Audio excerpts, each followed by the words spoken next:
Hey everybody, this is Joshua Dills with Pilot Fitness, and here today I'm going to share with you some tips on how we do some things here in our kitchen at home, help save us some money and have a healthier, balanced, plant-based lifestyle. Today we're going to talk about making your own flax meal. If you buy flax meal at the store, it's a really good, healthy alternative for omega-3 fatty acids, and we use it in pretty much everything from baking oat bars to putting it in our cereals.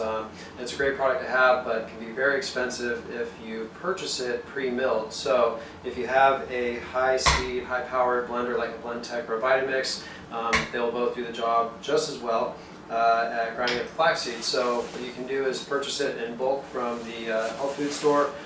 It's in the bulk aisle and all the rest of the bins and grains in that section.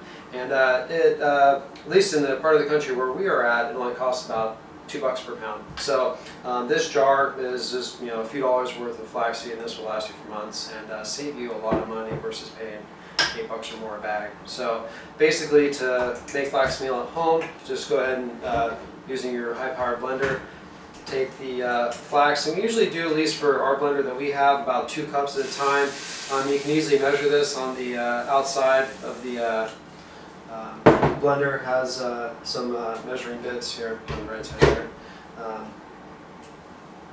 And you can see that it'll come right up to about the 2-cup mark. And then once that gets filled up, we'll put the top on, and we'll usually do it, at least the Blendtec, and this model will blend for about 50 seconds at a time. So we'll do 2 cycles. We'll do it first at a very low speed cycle and just kind of get it going, and then we'll stop it, kind of scrape down the sides and get everything remixed, and then we'll kind of bump up the speed to a medium-high setting and then finish it out from there. So we'll save your eardrums here and do the first section, and go from there. Thanks. Alright, so now we've gone through and blended it at the first round at the low speed setting. You'll see that most of the flax meal is broken up, but not a whole lot. So what we're going to do is just kind of scrape around the sides. Sometimes in the corners of the blenders, some of the finer grounds will get caught. We just want to get everything kind of mixed after it's had one chance to go through. And then we'll go and bump it up at a higher speed. And that should be it. The one important note to make is that when you're blending your own flax meal at home, these blenders can create a lot of friction and increase the heat. So that's why we always want to use the lowest setting that we can. That will get everything ground down to a point that these will be able to be absorbed in your intestinal tract. Otherwise, if they're still left in their natural whole seed form, then your body won't be able to process it, and it just kind of goes right through and you don't get the benefits from it. So we'll go ahead and blend it through here a second time on a more medium setting, and we'll show you how that looks here in just a second.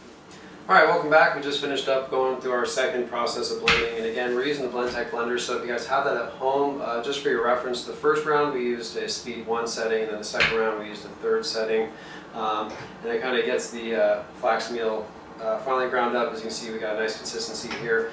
So next, what we're going to do is just go ahead and we use glass jars here at the Pilot Fitness kitchen, and we store pretty much everything in these. These things are great. We put our grains, beans, rice, raisins, or you name it, nuts, everything goes in these glass jars. They store it airtight, and will keep things fresh for a long time, and without having to use the plastics or any other harmful products like that. So just take your flax meal and go ahead and start pouring it in the container of your choice. If you don't have the glass containers, just find something that's airtight to store this.